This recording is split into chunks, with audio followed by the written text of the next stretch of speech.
A DC-10 en route to Chicago. It's packed with children and vacationers. 1 hour into the flight, an engine fails. Although it still has 2 good engines, the plane becomes almost unflyable. 285 passengers face an horrific crash landing at Sioux City. Why did a simple engine failure lead to a crash? Now, using advanced computer simulations, we reveal exactly what downed Flight 232. Disasters don't just happen, they're a chain of critical events. Unravel the clues and count down those final seconds from disaster.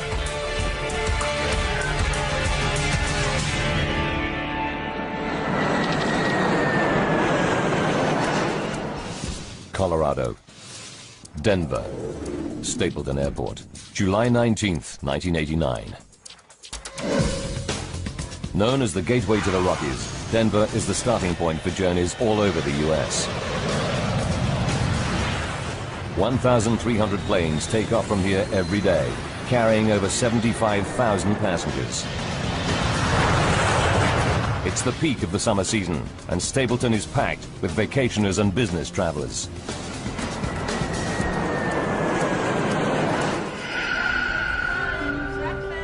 Debbie McKelvey will be among the vacationers flying from Stapleton today. She's taking her children, Devon, age 6, and her son Ryan, who's 7, to a family reunion back in her home state of Pennsylvania.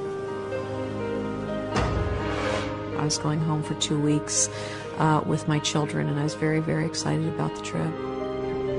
Debbie is taking advantage of United Airlines Children's Day promotion.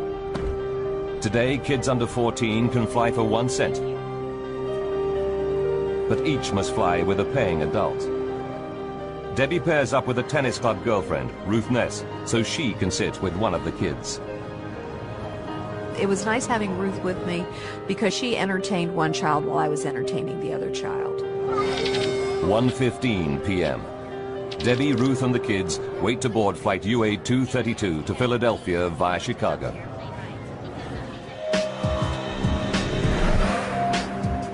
Commanding the flight is Captain Alfred C. Haynes. His cabin staff reported a minor electrical fault in the galley on the previous leg, but engineers have given it the all clear. Captain Haynes is a veteran pilot with 7,190 hours logged in the DC-10. The passengers will be in safe hands today. The DC-10 is a great airplane to fly. I think it was termed an old man's airplane because it's so simple to fly. At this time, in the late 1980s, there are over 400 DC-10s in service. But it's a plane with a troubled history. Windsor, Ontario, 1972. A cargo door blows out on a year-old DC-10, causing severe decompression. The pilots managed to land the plane safely. 2 years later, a door comes off a Turkish Airlines DC-10 flying out of Paris. This time, the violent decompression tears the plane apart in midair.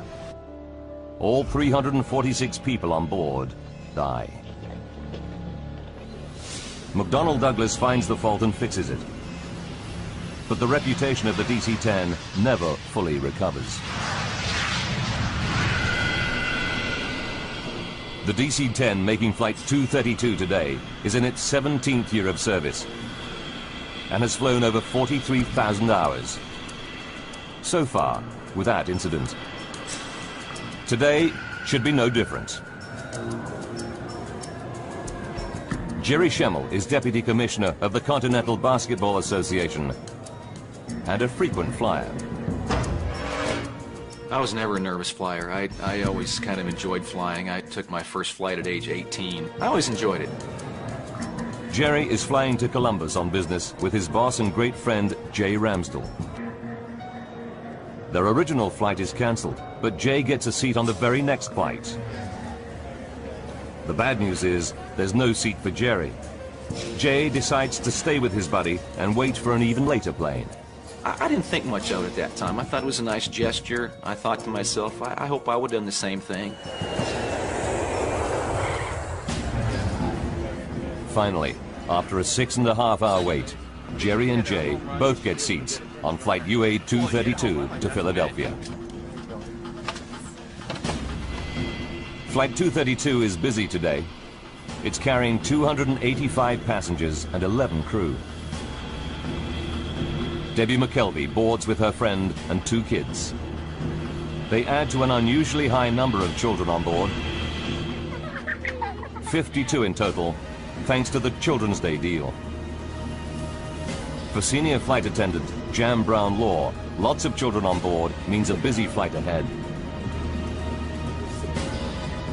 After a 4-day trip, Jan is excited to be heading home to Chicago. I just remember feeling just the energy of this last leg and getting all pumped up to do the service. Captain Haynes, co-pilot Bill Records, and flight engineer Dudley Dvorak run through their pre-flight checks.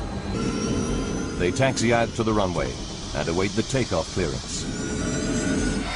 At 2:09 p.m., the 3-engine jet flies out of Denver.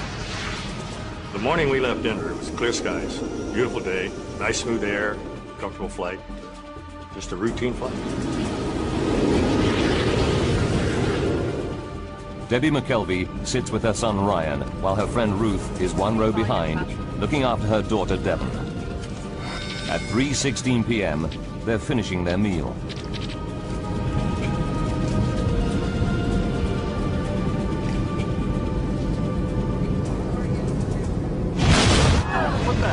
Suddenly, out of the blue, a terrifying blast rips through the plane. The first thing I thought was a bomb has gone off. I really did. I thought someone had planted a bomb, it had been detonated, and we started to drop. The only way I can think to explain it, it's like if you're driving down a highway and you hit a pothole. Jan Brown Law fears it may be a breach in the plane's fuselage. I instinctively sat down on the floor and held on, not knowing if it were a decompression, that everything that isn't tied down securely is going to be sucked out. There's no sign of any visible damage inside the plane. But up in the cockpit, Captain Haynes scans the engine instruments and quickly realizes that his number 2 engine is malfunctioning. I've never had a jet engine fail in flight. Only in the flight simulator, never in flight. But this time, it's happening for real. 3:17 p.m. Captain Haynes' priority is to shut down the problem engine. He's not too worried. The DC-10 can fly comfortably on its remaining 2 wing-mounted engines. Haynes follows the shutdown procedure and cuts off fuel and power to the number 2 engine.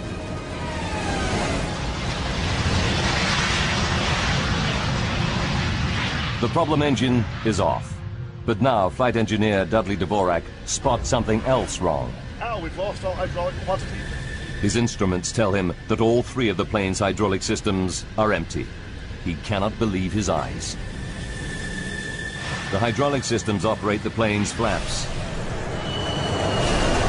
ailerons, rudder, and elevator. Without these controls, the pilots won't be able to steer the plane or take it up or down. But the instruments are right. Al, can you help me out with this? Co-pilot Bill Records is horrified to find his flight controls are no longer responding. The plane starts to bank steeply to the right, and he's powerless to stop it. That's when we realized we were in a world of hurt, that something was drastically wrong. Now Captain Haynes tries the flight controls, but he cannot get the DC-10 back into level flight either. The plane is now trying to roll over, a terrifying prospect. We have nothing to turn the airplane, nothing to control the pitch of the aircraft. Nothing. Fly the aircraft. It's every pilot's nightmare. Flight 232 is at 11,000 meters and out of control. If its left wing continues to lift, the plane will flip over and tumble to its doom. United Airlines Flight 232 is down to 2 engines. Worse still, the plane has lost all conventional flight controls. Despite everything that Captain Haynes tries, the plane seems bent on turning over. Back in the cabin, the passengers feel the plane banking steeply. Now, my son at 7½, he had always been a people watcher. And he looked around and he said, something's not right here. You could feel the turn. You could feel the sensation physically of your body leaning off to the right side. I remember feeling that, thinking that was very unusual. 3:18 p.m.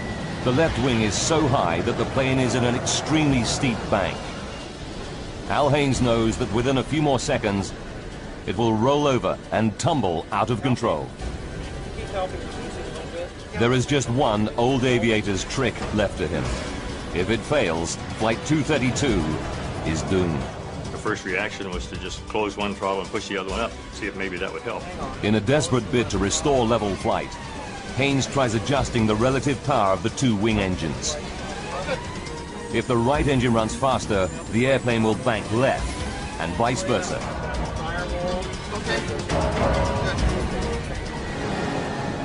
It works. Captain Haynes is able to pull the plane out of its roll.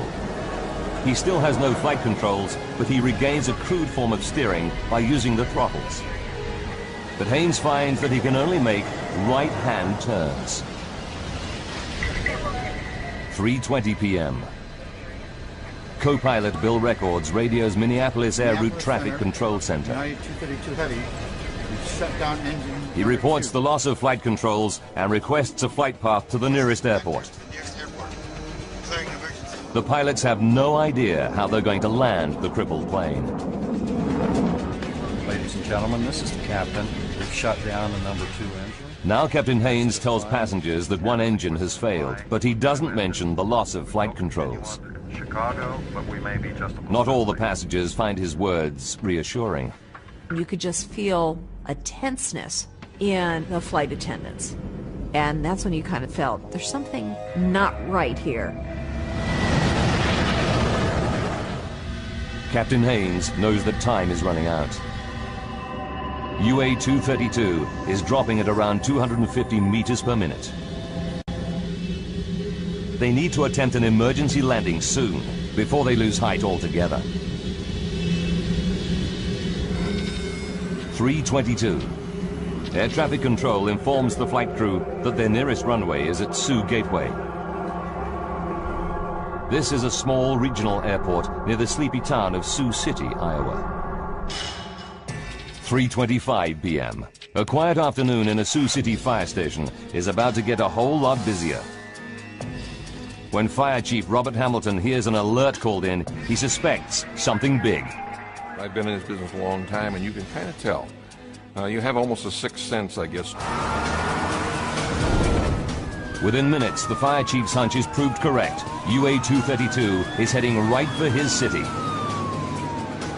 9 fire trucks race out to their emergency positions on one of the runways. Now Captain Haynes and his crew have to work out how they're going to land the plane with barely any controls. Before they can make a plan, they hit another problem.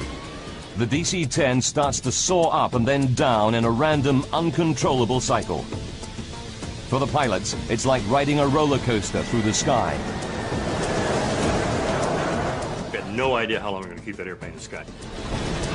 Debbie McKelvey feels the plane's erratic motion and fears for her life. Here I have a 6-year-old and a 7-year-old. You start praying, you know, if I'm going to die, please make sure we all go and we all go quick. 3:26 p.m. Captain Haynes calls his senior flight attendant up to the cockpit. When I opened that door, the whole atmosphere hit me. It's the worst crisis possible. The captain tells Jan to prepare the cabin for an emergency landing. As I walked through the first-class cabin, I just could not look anybody in the eye because I was afraid they'd read the fear in mine. Denny Fitch is a DC-10 training pilot, flying home from an instructor session. He knows that something is wrong and offers his help. 3:29. What Denny finds in the cockpit shocks him. It was an amazing scene for me because both the pilots were in fact on the controls Both of them, their tendons in the forearms were raised from effort. Their knuckles were white from grip.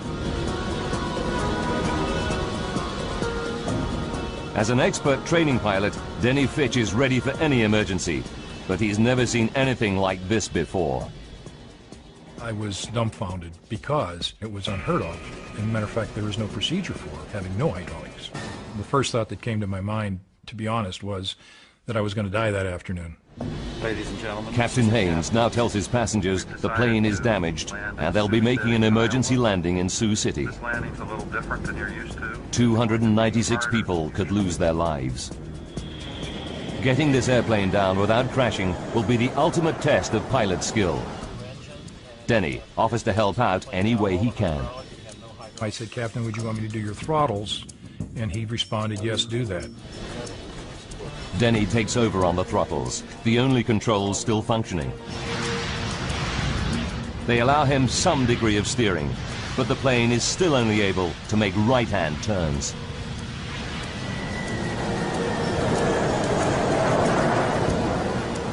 As far as I'm concerned, he's now the fourth member of the crew because he was willing to step in there and help us any way he could. 3:48. The DC-10 is now 12 minutes from Sioux City Airport, and they're running out of altitude. It's time for the pilots to face an almost unthinkable prospect. In a few minutes, they must attempt to land a 165-ton jet without proper flight controls. The lives of 285 passengers are in their hands.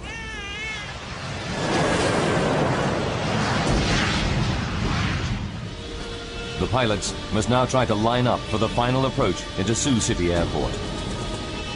Denny Fitch will attempt to steer the plane and control its descent, all by adjusting the throttles. What's more, the plane can only make right-hand turns. The plan is to make a series of looping turns and hope that as they come out of their final circuit, they're facing the runway. The odds are stacked against them. At 3:50 p.m., Senior Flight Attendant Jan Brown-Law begins her final safety briefing. The passengers were right there in the palm of our hand. There, you could have heard a pin drop. Jan pays special attention to the 4 children too small to have their own seats. You need to get your seatbelt on the bus. Official guidelines are non-specific, but United Airlines procedure at the time is for adults to hold these lap children on the floor during an emergency landing. Jan is anxious about the procedure, but has no option but to follow protocol. It makes my skin crawl to this day to think that I found myself telling passengers, parents of lap children, to put their child on the floor and hold them down. As the flight crew near Sioux City, they are only too aware of what's at stake. You've got 296 lives in your 2 hands. You literally do. And I've never felt so overwhelmingly, responsible for anything in my life. With no brakes, the DC-10 will need a long runway. Air traffic control assigns them runway 31 at 2,700 meters. It's the longest at Sioux City. 3:52 p.m. Denny Fitch puts the plane into its final looping turn. He knows the crippled jet would never be able to regain altitude for a second attempt. This was it. We had to land on that runway. One time, that's all we had. As they emerge from their final loop, the pilots see a wonderful sight. Sioux City Airport, dead ahead. There's just one problem. It's the wrong runway. Here we are, there's a runway right in front of us, we're out of time, we're out of altitude, that's where we're gonna go. Runway 22 is much shorter than runway 31, and it's full of fire trucks and ambulances. It wasn't until probably a couple of minutes at the most that we had a change in that the runway was actually shifted then from 1331 to runway 22. 3:59. Fire trucks race out of the path of the plunging DC-10. And so we were basically just kind of scrambling, getting out of the way, if you will, and trying to get to an ideal position for that particular runway. Captain Haynes orders the passengers into the brace position. Brace, brace, brace. The minute we said brace, it was like a breeze going over a field of wheat. Everybody in the cabin disappeared from sight to go into their brace position. I kept thinking, this is it. And I actually made my son shut the window shade. And I thought, we don't need to see, the end as it's coming.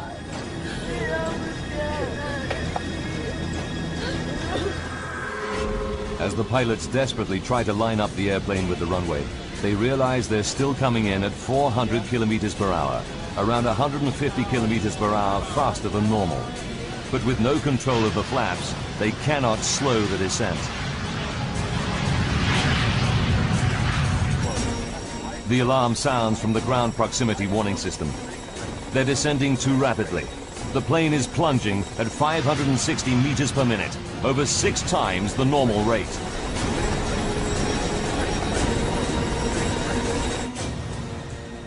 Down on the ground, a local news crew races into position to cover the crash landing. Not gonna be pretty. 4 p.m. Just seconds from landing, the nose and right wing drop.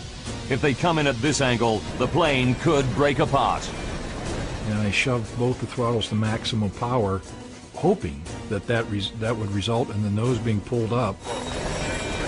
Denny Fitch desperately struggles to bring the nose back up, but it's too late. The engines don't respond in time. 4 p.m. and 16 seconds. The plane smashes into the runway.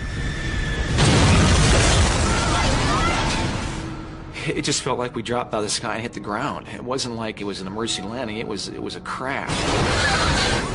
I could hear all the screeching metal and noises that you've never heard before and you hope you never hear again.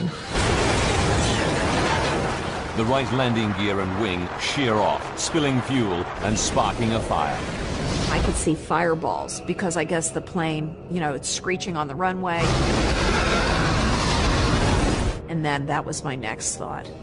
Oh my God, we're gonna burn to death. The jet careers along the runway on its wing stump for about 600 meters, then breaks apart. The cockpit had snapped off like a pencil tip, and we became a tumbling 200-mile-an-hour piece of wreckage. The main section of the fuselage skids further down the runway, rolls over on its back, and comes to a halt at the side of the airfield.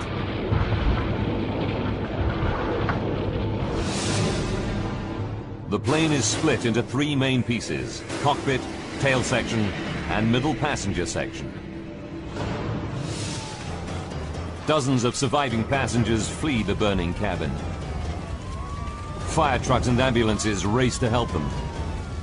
Emergency workers arrive to an horrific scene of dead and injured passengers.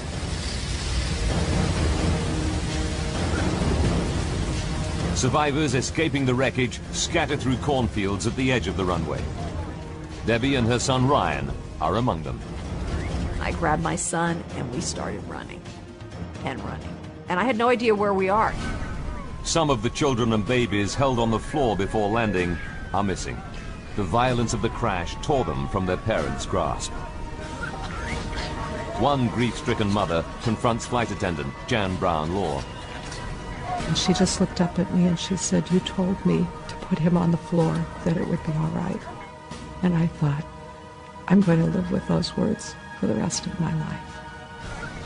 The child, 23-month-old Evan Zhao, tragically died in the burning jet. In the chaos of the crash, Debbie McKelvey and her son Ryan managed to get out of the wreck. But she can't see 6-year-old daughter Devon anywhere. So then you start really thinking, why didn't I have both of them?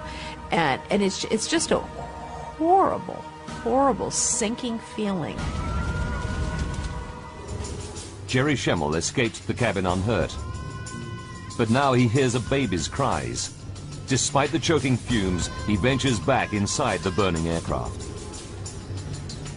I didn't think if I go back in, the thing will explode or I might not find my way back out.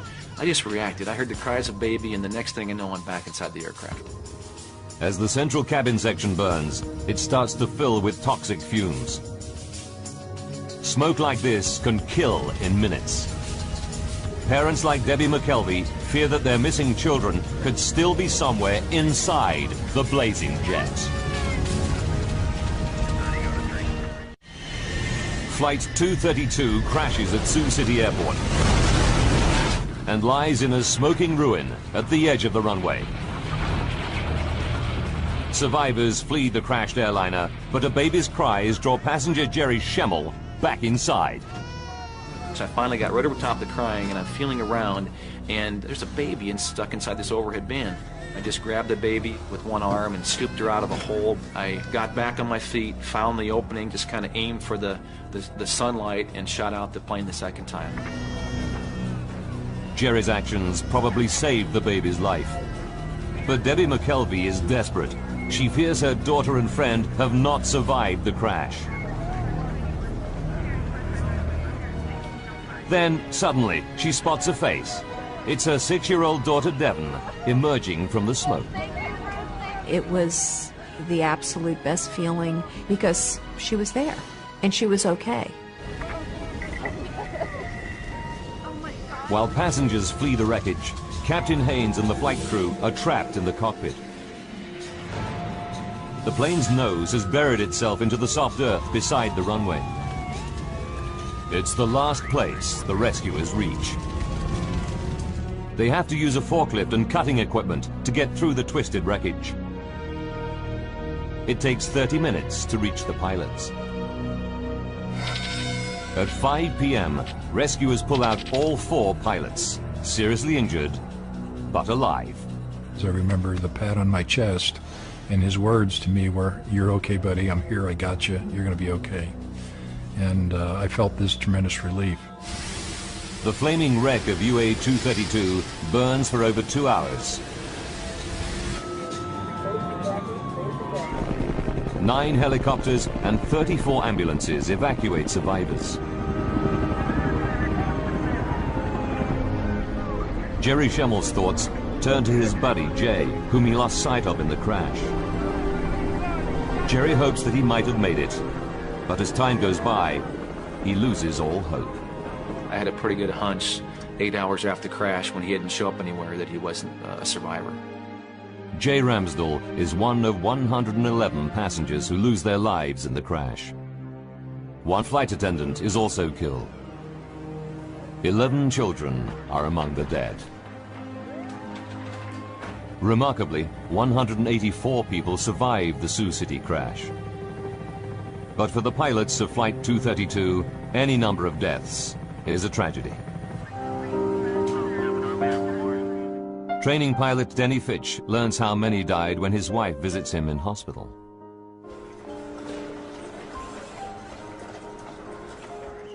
And she started crying because she realized I didn't know the truth. That in fact 112 people had died behind me. And I saw her cry. I had my answer. And I cried every waking moment for the next 3 days. I just couldn't stop crying. It just so tore my heart out to know that people died behind me. I was ready to die for them, and I didn't want them to die. Al Haynes and the flight crew are determined that something positive should come out of the tragedy. I would like to say that this crew, and in fact the entire industry, is dedicated to finding the cause of this accident. So maybe we can never have it happen again.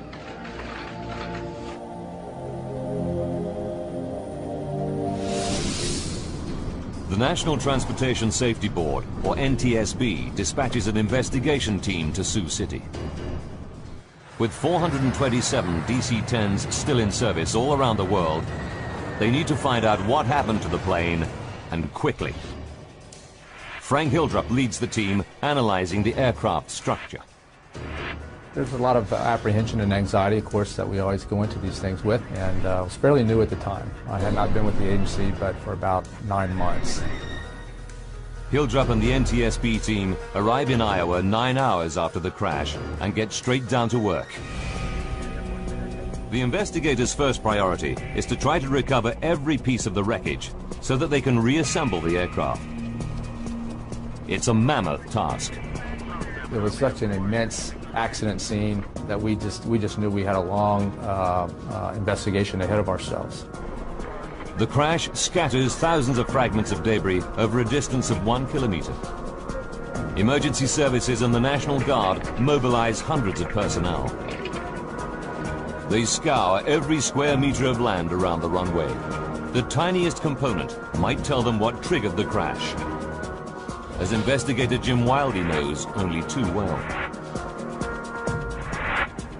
If you want to understand how the airplane came apart, if you want to understand the interrelationships of various pieces, it is very useful sometimes to put the structure back together. Investigators interview the 4 pilots to explore the bizarre loss of controls they reported during the flight. Now we've lost all hydraulic pressure. Captain Haynes and the crew confirmed that shortly after the dramatic failure of their number 2 engine, all their hydraulic systems went down. It mystifies investigator Frank Hildrup. I know personally I wasn't prepared for dealing with an airplane crash where it had lost all of its hydraulics. Extremely unique event and something I personally had never encountered before. Hydraulics operate all the flight controls on the DC-10. The flaps that help control descent. The elevators that pitch the plane up and down. The rudder that steers it. The ailerons that make it bank. Pressurized fluid inside hydraulic lines operates these mechanical controls. There are 3 separate and independent hydraulic systems.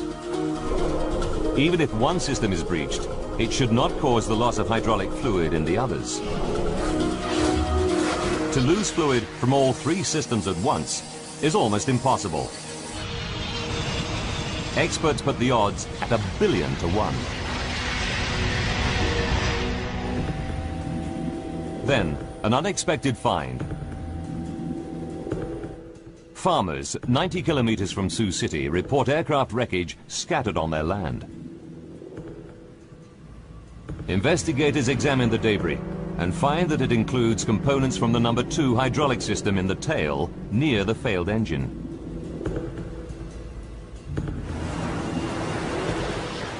The team can calculate from the plane's flight path exactly when these parts fell. They discover it happened at 3:16 p.m., the same moment as the loud bang and the engine failure. What was that? Everything points to a catastrophic event inside the engine, which then damages the hydraulic systems.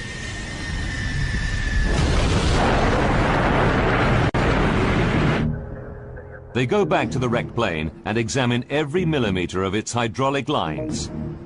It's a painstaking process, but it pays off. They find puncture holes in the pressure lines of the plane's other 2 hydraulic systems, and the holes in both sets of pressure lines are near the failed engine. We determined that all the 3 hydraulic systems had been breached, and that's why the hydraulic fluid was lost, and they lost the ability to really control the airplane. It's incredible, but true. Something did put all 3 hydraulic systems out of action at exactly the same moment. But the team still has to prove that the number 2 engine caused the damage.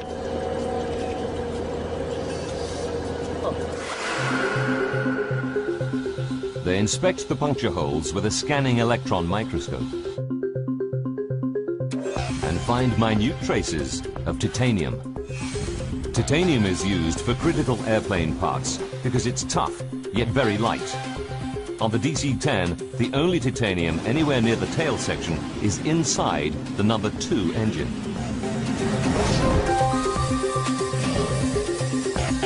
And when NTSB engineers reconstruct the DC-10's number 2 engine, a new clue confirms the team's theory. We learned that a major portion of the number 2 engine in the tail of the airplane had come apart and was missing. The missing part is the fan disc. the massive central hub of the engine's fan assembly. It's made of titanium. Investigators are starting to get a picture of what caused the bizarre loss of controls aboard flight UA-232. 44 minutes from disaster. The loud bang that crew and passengers hear is the 170-kilogram fan disc fracturing. The broken fan disc bursts through the engine housing. The blast fractures a section of the number 2 hydraulic system.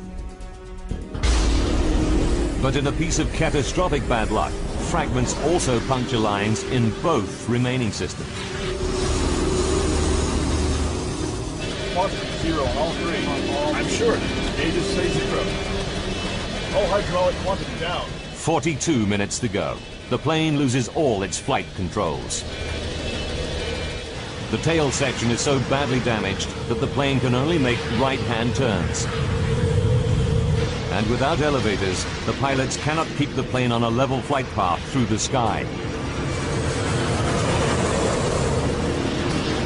But the NTSB investigators still don't know what caused the fan disc to fracture. Until they find out, more than 200 other DC-10s could be flying around with engines that have a similar hidden fault.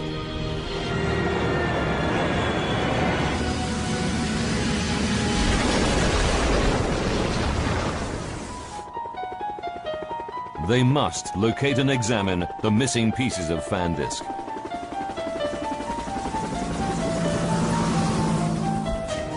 Investigators calculate the likely trajectory of the fan disc debris to find out where it might have landed. They narrow it down to a tract of Iowa corn belt 36 square kilometers in size. I would consider the search for that fan disc certainly a needle in a haystack type of effort. Investigators pull out all the stops to find the missing fan disc.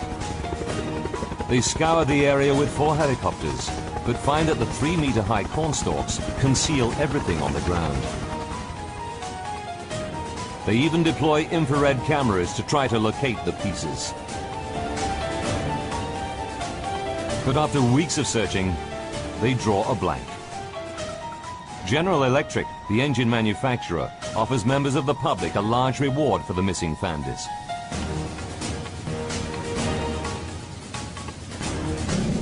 But there's still no sign of it. 2 months go by, and harvest time comes around. Janice and Dale Sorensen have a 180-hectare farm right in the middle of the search area. Tuesday, October 10th, 1989, and Janice Sorensen is out bringing in the corn. As I was combining, I felt a little resistance on the front of the combine, and I backed it up and then put it in neutral and got out and looked, and I knew immediately that this was the piece they were looking for. It's a massive chunk of debris, half buried in the earth. Teams from General Electric and the NTSB race to the Sorensen farm.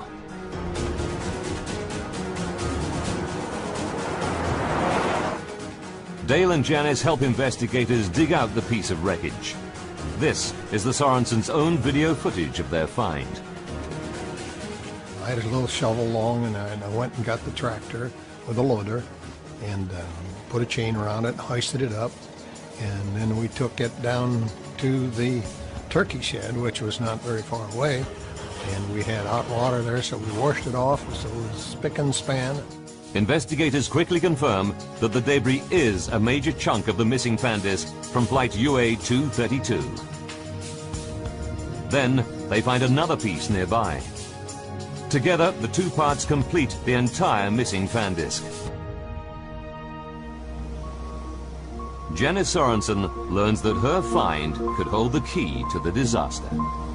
I was very emotional about it. I had some tears. It was a combination of the excitement of finding the piece and of the tears for those who'd lost their lives. One more. Janice and her husband Dale collect General Electric's $120,000 reward. They give over half the money to charity. the NTSB can now begin the next phase of their investigation. They fly the fractured fan disc to the labs of the engine manufacturer General Electric to find out what could break apart such a robust metal component. Jim Wildey, a metallurgist by training, examines the fan disc, starting with the main fracture line where it broke apart. He spots something branching off it, a fatigue crack 13 millimeters long. It's rare to find metal fatigue in a fan disc. These components are specifically designed to withstand the enormous rotational forces within the engine.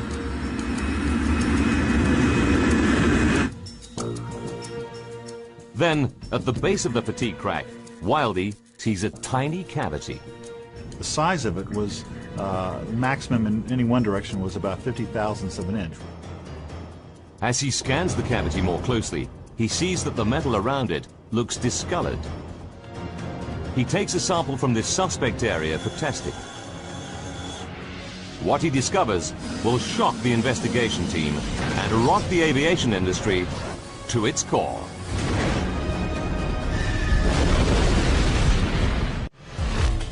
Investigator Jim Wildey examines a tiny cavity in the fractured fan disc from flight UA-232. What he finds stuns him. Around the cavity, there is an impurity in the titanium alloy. It's called a hard alpha inclusion, a brittle defect smaller than a fingernail. Analysis reveals that it was caused by excess nitrogen during the forging of the metal ingot. The fan disc in the DC-10 was made from titanium that harbored a fatal hidden defect. It's the final piece of the puzzle. The NTSB team can now put together the chain of events that left the passengers and crew of flight UA-232 seconds from disaster.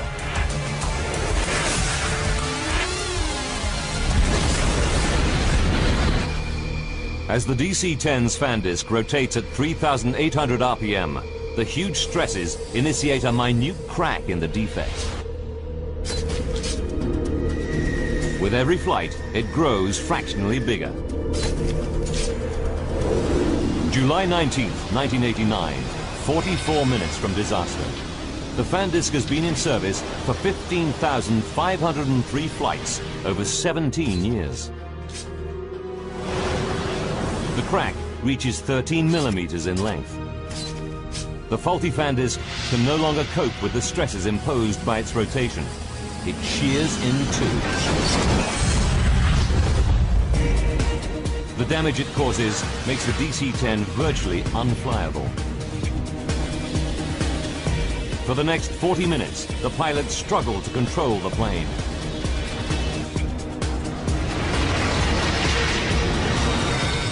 "5 minutes to go. Flight 232 comes out of its final turn into Sioux City. 20 seconds. As the plane comes into land, the right wing drops.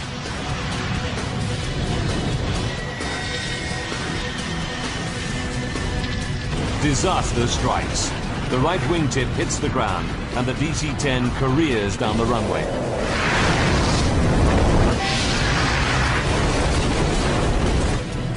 A $21 million jet weighing 165 tons is brought down by a tiny metallic floor. For the NTSB investigation team, there's a terrible twist to the tragedy. Investigators discover that United Airlines technicians made a routine inspection of the defective fan disc just 16 months before the crash. They're disturbed. The crack was on the fan disc surface. At the time of the inspection, the crack could have been close to 13 millimeters long. This disc had been inspected before the accident, and we determined that the crack was of a detectable size, but that it just wasn't detected. The NTSB report concluded that the crack was probably missed due to human error. The report accepted that United Airlines inspection procedures complied with regulations and were up to industry standard, and cited human factors as an industry-wide problem in engine inspection. In the wake of the Sioux City disaster, the Federal Aviation Authority upgraded engine inspection procedures. The FAA also demanded changes to the DC-10's hydraulic systems. Airlines were required to add shut-off valves to limit the amount of fluid that can drain from a breach in hydraulic lines. But today, lab children are still allowed to remain unrestrained during emergency landings.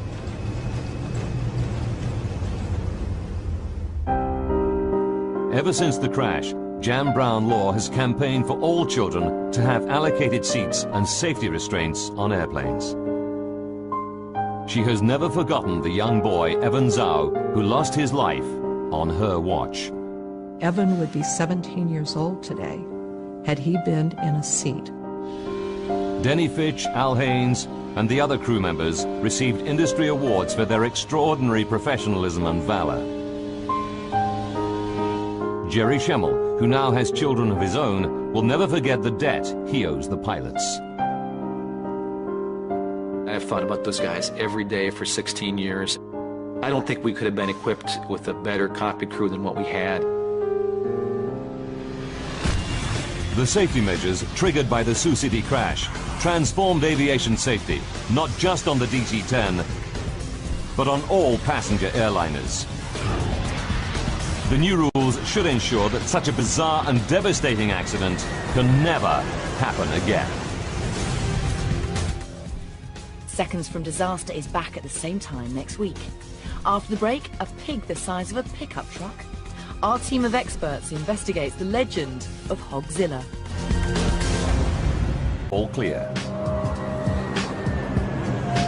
Captain Haynes is a veteran pilot with 7,190 hours logged in the DC-10. The passengers will be in safe hands today. The DC-10 is a great airplane to fly. I think it was termed an old man's airplane because it's so simple to fly. At this time, in the late 1980s, there are over 400 DC-10s in service. But it's a plane with a troubled history. Windsor, Ontario, 1972. A cargo door blows out on a year-old DC-10, causing severe decompression. The pilots managed to land the plane safely. 2 years later, a door comes off a Turkish Airlines DC-10 flying out of Paris. This time, the violent decompression tears the plane apart. I was going home for 2 weeks with my children, and I was very, very excited about the trip. Debbie is taking advantage of United Airlines Children's Day promotion. Today, kids under 14 can fly for 1 cent. But each must fly with a paying adult. Debbie pairs up with a tennis club girlfriend, Ruth Ness, so she can sit with one of the kids. It was nice having Ruth with me because she entertained one child while I was entertaining the other child. 1:15 p.m. Debbie, Ruth, and the kids wait to board flight UA-232 to Philadelphia via Chicago.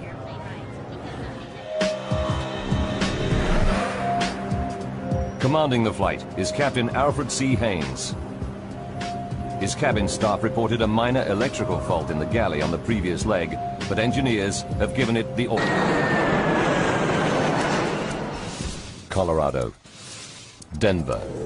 Stapleton Airport. July 19th, 1989. Known as the gateway to the Rockies, Denver is the starting point for journeys all over the U.S. 1,300 planes take off from here every day, carrying over 75,000 passengers. It's the peak of the summer season, and Stapleton is packed with vacationers and business travelers.